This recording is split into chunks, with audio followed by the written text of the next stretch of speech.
नमस्कार। इन खबर में आपका स्वागत है। कांग्रेस में ये हंगामा क्यों बरपा है? यूं तो हंगामा पिछले कई दिनों से चल रहा था, लेकिन लुका छिपी का खेल चल रहा था। पार्टी के 23 वरिष्ठ नेताओं ने जो चिट्ठी लिखी थी वो अचानक CWC की मीटिंग से पहले एक अखबार में आ गई।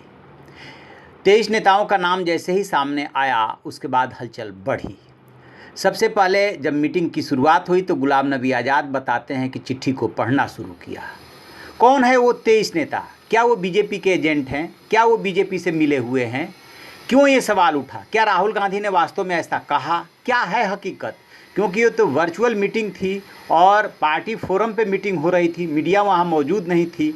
बाद में क्यों राहुल गांधी ने कपिल सिब्बल को फ़ोन किया? कपिल सिब्बल ने अपना पहला ट्वीट कैसे हटाया? ये सब जानने के लिए ज़रा तह में जाना होगा। दरअसल जिन 23 नेताओं ने चिट्ठी लिखी थी उसमें गुलाम नबी आज़ाद, आनंद शर्मा, कपिल सिब्बल, भूपेंद्र सिंह हुड्डा, पृथ्वीराज चौहान सरीखे नेता इसमें शामिल थे। जो 23 नेता उसमें मुकुल वासनिक और मिलिंद देवड़ा भी थे, जितिन प्रसाद भी शामिल थे। लेकिन सबसे ज़्यादा जो चर्चे में रहे वो कपिल सिब्बल और गुलाम नबी आज़ाद। गुलाम नबी आज़ाद चूँकि राज्यसभा में उनका कार्यकाल पूरा हो रहा है, इसलिए ये अंदाज़ा लगाया गया कि वो उनका पर्सनल एजेंडा है। ठीक यही आरोप मनीष तिवारी के ऊपर लगा, क्योंकि उनको लोकसभा में पार्टी का नेता नहीं बनाया गया। खैर, जैसे ही गुलाम नबी आज़ाद ने चिट्ठी पढ़ी तो बताते ये हैं कि जब राहुल गांधी के बोलने की बारी आई तो उन्होंने चिट्ठी की टाइमिंग पे सवाल उठा दिया और उसी क्रम में कहते ये हैं कि उन्होंने बीजेपी से मिली भगत का आरोप भी लगाया। बस इसके बाद मीटिंग का माहौल काफ़ी गर्मा गया। कपिल सिब्बल ने तत्काल ट्वीट किया कि हमने राजस्थान में हाई कोर्ट में पार्टी को डिफेंड किया, हमने और जगहों पे पार्टी को डिफेंड किया। पिछले 30 सालों में कोई बीजेपी के फेवर में बयान नहीं दिया और हम बीजेपी से मिले हुए हैं। इसके बाद राहुल गांधी कहते हैं कि कपिल सिब्बल को उन्होंने फ़ोन किया और उन्होंने कहा कि हमने ऐसा नहीं बोला है। फिर कपिल सिब्बल ने वो ट्वीट हटा लिया। फिर गुलाम नबी आज़ाद की तरफ से भी सफाई आई। एजेंसी के हवाले से खबर आई कि राहुल गांधी ने न तो किसी मीटिंग में और न ही बाहर कभी ऐसा नहीं बोला। फिर हकीकत क्या है? हकीकत यह है कि राहुल गांधी ने ये सवाल उठाया था।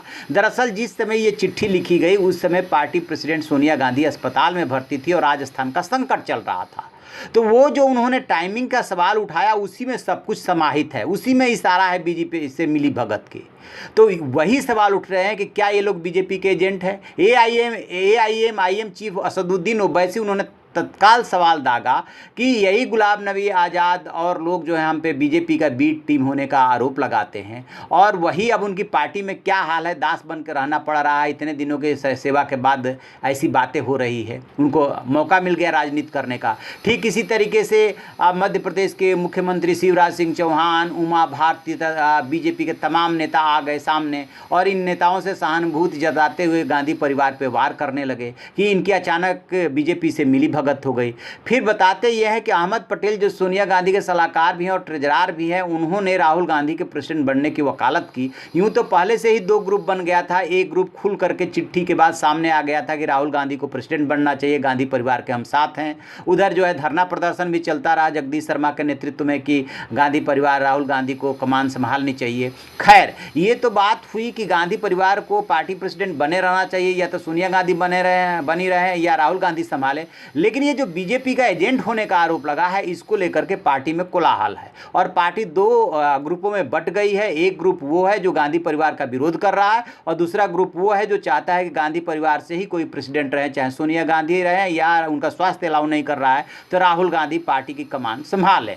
अब राहुल गांधी तैयार होते हैं नहीं होते हैं, इसके लिए अहमद पटेल ने जो है मीटिंग में आवाज़ उठाई और बताते हैं कि अहमद पटेल ने बाद में भी बोला है कि जिन लोगों ने भी ये चिट्ठी लिखी है वो गलत किया है। उधर से कमलनाथ, दिग्विजय सिंह, 3 मुख्यमंत्री कैप्टन अमरिंदर सिंह, अशोक गहलोत और भूपेश बघेल ये आए गांधी परिवार के समर्थन में। इन्होंने राहुल गांधी के प्रेसिडेंट और सोनिया गांधी को प्रेसिडेंट बनाए रखने, ये नहीं तो राहुल गांधी को बनाने की बात की।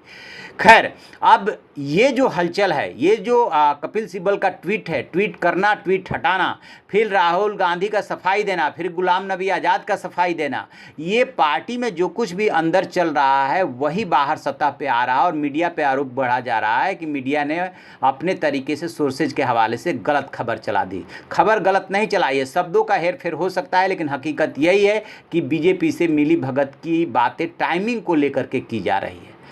तो जैसे इसमें और कोई अपडेट मिलेगा हम आपको बताएंगे। आप देखते रहिए हमारा डिजिटल चैनल इन खबर। Thank you. इन खबर चैनल को सब्सक्राइब करें